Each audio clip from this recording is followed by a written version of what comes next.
Hello friends, welcome back to Eripori kitchen. ഞാൻ Millu George. ഇന്ന് നമ്മൾ വന്നിരിക്കുന്നത് നല്ല ബ്രോസ്റ്റഡ് ചിക്കനായിട്ടാണ്.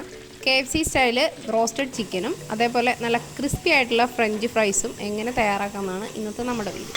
അപ്പോൾ ഫ്രഞ്ച് ഫ്രൈസ് ഉണ്ടാക്കുമ്പോൾ പലർക്കും സ്റ്റേണായിട്ടോ അല്ലെങ്കിൽ ക്രിസ്പി ആയിട്ടോ കിട്ടുന്നില്ല എന്ന് പറയും. ഇത് നല്ല സൗണ്ട് കേട്ടോ, ഇതിൻ്റെ നല്ല ക്രിസ്പിയാണ്, നല്ല ക്രഞ്ചിയാണ്. ഇത് ആദ്യമായിട്ടാണ് നിങ്ങൾ എൻ്റെ ചാനൽ കാണുന്നതെങ്കിൽ ഒന്ന് സബ്സ്ക്രൈബ് ചെയ്യാനും വീഡിയോ ഇഷ്ടപ്പെടുവാണെങ്കിൽ ഒന്ന് ഷെയർ ചെയ്യാനും മറക്കരുത്.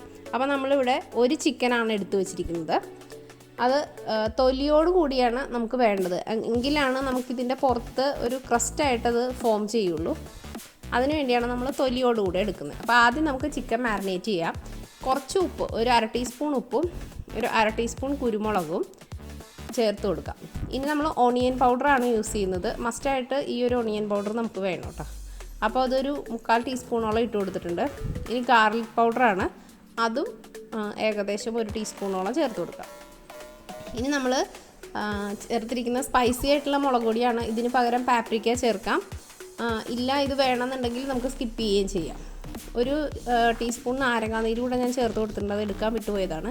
ഇനി അത് നന്നായിട്ട് തേച്ച് പിടിപ്പിച്ചിട്ട് ഒരു 2 മണിക്കൂർ നമുക്ക് ഫ്രിഡ്ജിൽ വെച്ചിട്ട് മാരിനേറ്റ് ചെയ്തെടുക്കണം.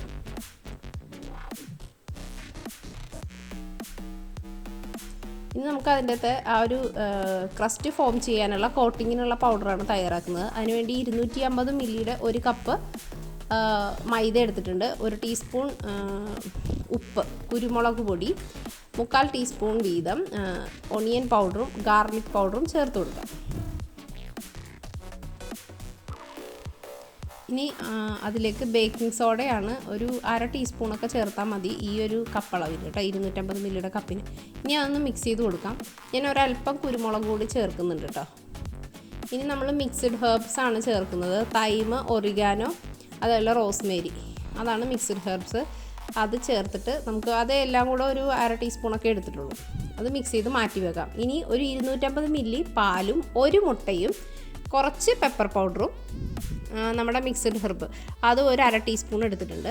ഇനി ഇതിലേക്ക് ആവശ്യത്തിന് ഉപ്പും കൂടെ ചേർത്തിട്ട് നന്നായിട്ടിത് മിക്സ് ചെയ്തെടുക്കണം. ഇതിലാണ് നമ്മൾ ഡിപ്പ് ചെയ്തിട്ട് ഈ ഒരു ചിക്കൻ ഫ്രൈ ചെയ്ത് കോട്ട് ചെയ്യാൻ വേണ്ടിയിട്ടുള്ള ഡിപ്പാണിത്. അപ്പോൾ ഇതിലാണ് നമ്മൾ ഡിപ്പ് ചെയ്തെടുക്കുന്നത്. ഇനി നമ്മൾ മാരിനേറ്റ് ചെയ്ത് ചിക്കൻ ഫ്രിഡ്ജിൽ നിന്ന് എടുത്ത് ഒരു 20 മിനിറ്റ് ശേഷം നമ്മൾ ഈ ഒരു ബാറ്ററിലേക്ക് മുക്കുകയാണ്. അതിനുശേഷം നമ്മൾ ഉണ്ടാക്കിയിരിക്കുന്ന ഡ്രൈ ഇൻഗ്രീഡിയൻസിൽ ഇട്ടിട്ട് നന്നായിട്ട് കോട്ട് ചെയ്യണം. അപ്പോൾ ആദ്യത്തെ പ്രാവശ്യം നമ്മൾ മുക്കി കൈ കൊണ്ട് ഇതേപോലെ നന്നായിട്ട് അമർത്തി കൊടുക്കുക. അപ്പോഴാണ് ഇങ്ങനെ ഒരു കോട്ടായിട്ട് വരുന്നത്. അതിനുശേഷം നമ്മൾ രണ്ടാമത് ഒരു കോട്ടിങ് കൂടെ കൊടുക്കുന്നുണ്ട്. അതിനുവേണ്ടി നമ്മുടെ പാലിൻ്റെ മിക്സിലേക്ക് ഈ ഒരു ചിക്കൻ ഒന്നുകൂടെ മുക്കിയെടുക്കുകയാണ്. വീണ്ടും നമ്മൾ ഡ്രൈ ഇൻഗ്രീഡിയൻറ്റിലേക്ക് വെച്ചു. എന്നിട്ട് നമ്മളത് നന്നായിട്ട് കവർ ചെയ്ത് കൊടുക്കുക. കൈ കൊണ്ട് ഇതേപോലെ തന്നെ അമർത്തി ഡ്രൈ ആയിട്ട് കിട്ടണം നമുക്ക് ആ ഒരു പുറം. അപ്പോൾ അത് നല്ല കോട്ടഡ് ആയിട്ട് കിട്ടിയാൽ മാത്രമേ നമ്മൾ ഫ്രൈ ചെയ്യുന്ന സമയത്ത് നമുക്ക് ഒരു ക്രസ്റ്റായിട്ട് അത് ഫോം ചെയ്തിരിക്കുള്ളൂ. ഇനി നമുക്ക് ഇതേപോലെ മാറ്റി വയ്ക്കും. ഇതുപോലെ നമുക്ക് ഓരോന്നും ചെയ്തെടുക്കണം. അപ്പോൾ ഈ ഒരു ചിക്കൻ എന്ന് പറയുന്നത് നമുക്ക് ഇന്ന് ഓർഡർ വന്നിട്ടുള്ള ഒരു ഐറ്റമാണ് കേട്ടോ. അപ്പോൾ അതുകൊണ്ട് നമ്മൾ ഒരു ചിക്കൻ വാങ്ങിച്ചിട്ട് വലിയ പീസായിട്ട് തന്നെയാണ് നമ്മൾ കട്ട് ചെയ്തെടുത്തേക്കുന്നത്. അപ്പോൾ നമ്മൾ കൊടുക്കുമ്പോൾ ഇത്രയും ഉള്ള സൈസ് വേണം.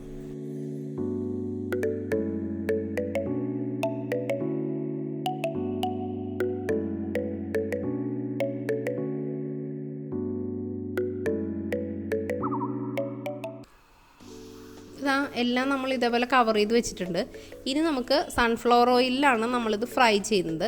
അപ്പം ഞാനൊരു ഫ്രയർ ഉപയോഗിച്ചിട്ടാണ് ഫ്രൈ ചെയ്യുന്നത്. നിങ്ങൾക്ക് നോൺ സ്റ്റിക്കിൻ്റെയോ അല്ലെങ്കിൽ നിങ്ങൾ വറുക്കാൻ ഉപയോഗിക്കുന്ന ഏത് പാത്രത്തിൽ വേണമെന്നുണ്ടെങ്കിലും നമുക്ക് ചെയ്യാം. ഞാനപ്പോൾ ഒരു 140ലേക്ക് സെറ്റ് ചെയ്യുന്നുണ്ട് നമ്മുടെ ഫ്രയർ കേട്ടോ.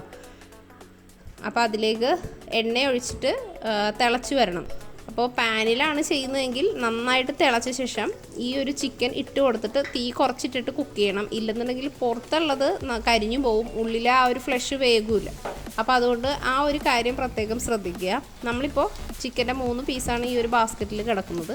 അപ്പോൾ അത് ഇട്ട് കൊടുത്തിട്ടുണ്ട്. ഇനി ഒരു സൈഡ് വെന്ത ശേഷം നമുക്കത് മറിച്ചിട്ടിട്ട് അപ്പുറത്തെ സൈഡും കൂടെ ഈ ഒരു കളറിലേക്ക് ആക്കിയെടുക്കാം. കസ്റ്റമർക്ക് കൊടുക്കുമ്പോൾ നമ്മളത് എപ്പോഴും ചൂടായിട്ട് തന്നെ അവർക്ക് എത്തിക്കാനായിട്ട് ശ്രദ്ധിക്കുക. നമുക്ക് ഈ ഒരു ഫ്രയറിലേക്ക് ശരിക്കും ഒരു 5 ലിറ്റർ എണ്ണ വരെ ഒഴിക്കാം. ഞാനിപ്പോൾ കുറച്ച് ഒഴിച്ചിട്ടാണ് ചെയ്യുന്നത്. നമ്മൾ പാനിൽ ഒഴിക്കുമ്പോഴും നന്നായിട്ട് മുങ്ങി പൊരിയുന്ന രീതിയിൽ എണ്ണ ഒഴിച്ചു കൊടുക്കാൻ ശ്രദ്ധിക്കണം. അപ്പോൾ ദേ ഇതിൻ്റെ കളറെല്ലാം ചേഞ്ചായി നന്നായിട്ട് ഫ്രൈ ആയിട്ട് വന്നിട്ടുണ്ട് കേട്ടോ. ഇനി നമുക്ക് ഇത് കോരിയിട്ട് മാറ്റി വയ്ക്കാം.